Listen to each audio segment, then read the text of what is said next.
দিনহাটায় ভুতুড়ে ভোটার ধরতে গিয়ে দেখা গেল খোদ পুরসভার কাউন্সিলরের মেয়ের নামেই ভোটার তালিকায় গন্ডগোল। সমীর সরকার নামে দিনহাটা শহরের 15 নম্বর ওয়ার্ডের কাউন্সিলর অভিযোগ করেন তার মেয়ে লিজা সরকারের এপিক কার্ডের যে নম্বর রয়েছে সেই নম্বর অনলাইনে সার্চ করলে দেখা যাচ্ছে দিনহাটা বিধানসভারই অন্য একটি বুথের ভোটারের নাম। শুধু কাউন্সিলরের মেয়ে নয়, একই ওয়ার্ডের আরেক বাসিন্দা সুমন সাহা, তারও এপিক নাম্বার অনলাইনে সার্চ করলে সেখানেও দেখাচ্ছে একই বিধানসভার অন্য এলাকার ভোটারের নাম। শুধু পুরসভার 15 নম্বর ওয়ার্ড নয়, ভোটার তালিকায় গন্ডগোল খুঁজে পাওয়া গিয়েছে পুরসভার 8 নম্বর ওয়ার্ডেও। ওয়ার্ডের বাসিন্দা সোমা সরকারের এপিক নাম্বার মিলে যাচ্ছে মধ্যপ্রদেশের বাসিন্দা মুন্নির সাথে। এ বিষয়ে 15 এবং 8 নম্বর ওয়ার্ডের কাউন্সিলর উভয়ই অভিযোগ করেন বিজেপি ইচ্ছে করেই যে সমস্ত বিধানসভায় তৃণমূল কংগ্রেস ক্ষমতায় রয়েছে সেই বিধানসভাগুলিতে গন্ডগোল পাঠিয়ে দিয়েছে। আমি এটা দিয়ে ভোট দিয়ে আসছি, কিন্তু এখন দেখছি যে এই এপিকে দুটো নাম আছে, আর মানে আগামীতে ভোট দিতে পারবো কিনা সেটাই আর ভাবছি। এটা কবে দেখতে পারলেন, মানে কবে জানতে পারলেন? এই মানে কাউন্সিলররা আমাকে জানিয়েছেন, তারপরে আমি বুঝতে পারলাম। আপনার নাম? সোমা সরকার। এটা কয় নম্বর ওয়ার্ড? 8 নম্বর ওয়ার্ড। দিনহাটা শহরে কাজ চলছে স্ক্রুটনির। আমরা প্রত্যেকটা বাড়িতে গিয়ে তার ভোটার আইডি কার্ড দেখে স্ক্রুটনি করছি। এবারে আমরা প্রথম এটা পেলাম কাজ শুরু হতেই, যে দিনহাটা 8 নম্বর ওয়ার্ডের বাসিন্দা, দিনহাটা কনস্টিটিউয়েন্সি, সোমা সরকার, তার এপিক নম্বর CHT 1290196। এই এপিক নম্বরে আরেকজনের নাম দেখা যাচ্ছে। তিনি মধ্যপ্রদেশের লোক, সাম মুন্নি, মধ্যপ্রদেশের কান্দোয়া জেলার লোক। একই এপিক নম্বরে দুটো নাম। এবারে প্রশ্ন হচ্ছে কে ভোট দেবেন, মুন্নি না সোমা সরকার, নাকি দুজনেরই ভোটটা থাকবে না?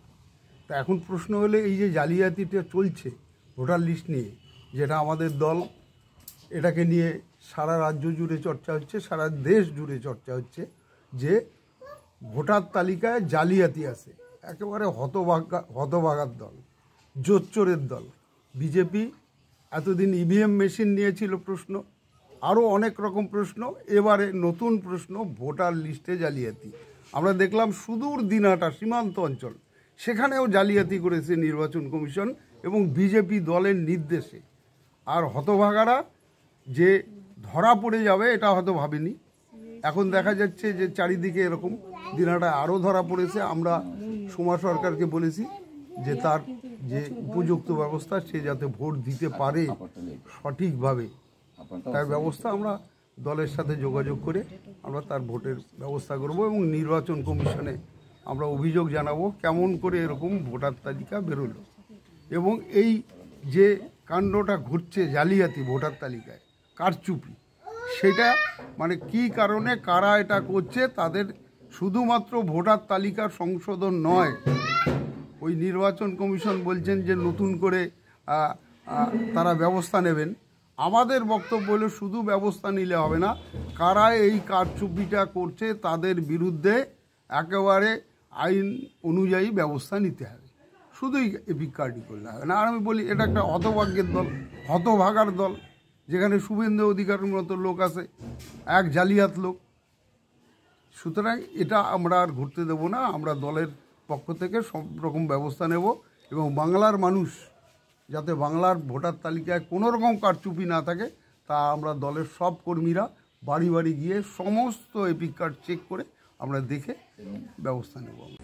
সমস্যা বলতে আমি এই ভোটার লিস্ট দেখে আমি সার্চ করছিলাম আর কি। তা দেখতে দেখতে আমার মেয়েরই ভোটার কার্ডটা আমি চেক করলাম, তাতে ওর যে এপিক নাম্বারটা সেটা দিয়ে দেখি যে ভোটার লিস্টের সঙ্গে ওর এপিক নাম্বারে মিল নেই, নামের মিল নেই।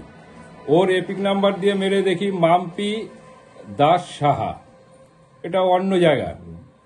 আর ভোটার লিস্টে যেটা আছে নাম্বার, সেটা দিয়ে যদি আমি সার্চ করি, সেটা তাতে আমার মেয়ের নাম লিজা সরকার, ওর নামটা আসছে, কিন্তু ওর এপিকের সঙ্গে ভোটার লিস্টের যে এপিক নাম্বার এর মধ্যে মিল পাচ্ছি না। তাহলে কি ওর এপিক নাম্বারটা চেঞ্জ হয়ে গেছে? হ্যাঁ, এপিক নাম্বার চেঞ্জ হয়ে গেছে। সেম কেস ওই মাম্পি সরকারেরও, ওই মাম্পি দেব দাস সাহা, ওরও একই ঘটনাই হবে। কারণ এটা একজনের ভুল হওয়া মানে দুইজনের হয়ে যাচ্ছে। ও একই সমস্যায় ভুগবে, কিন্তু ওরও ওই একই ঘটনাই আসবে। বলছি আপনি একজন জনপ্রতিনিধি, আপনার মেয়ের ক্ষেত্রে এরকম হচ্ছে, তাহলে সাধারণ মানুষ যাদের হবে আর কি, তারা কি করবে?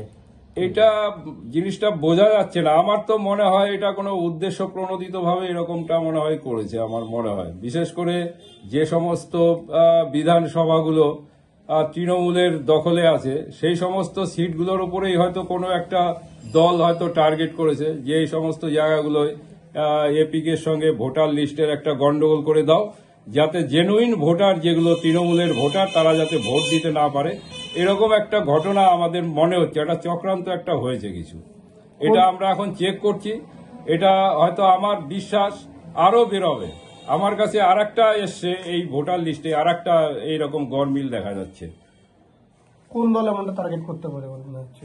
সেটা আমাদের বিরোধী যারা আছে, বিরোধী দলগুলো। নাম্বার ওয়ার্ডে 312 নাম্বার পার্ট আর একটা ঘটনা, একই ঘটনা পাওয়া গেছে। সেটা হলো নাম Suman Saha, epic number RNL 252-8503। এই নাম্বারটা দিয়ে এটা ভোটার লিস্টে এটা এই এপিক নাম্বারটা এন্ট্রি করা আছে, কিন্তু এই নাম্বারে যদি সার্চ করা যায় দেখা যায় সুমন সাহা, পিতার নাম সুদর্শন সাহা, মিলে যাচ্ছে।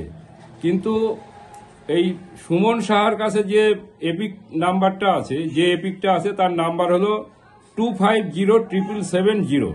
এই নাম্বারে সার্চ করলে দেখা যাচ্ছে সুমনের ওই নাম্বারে পাওয়া যাচ্ছে সাধন রাজভর, বাবার নাম শশধর রাজভর।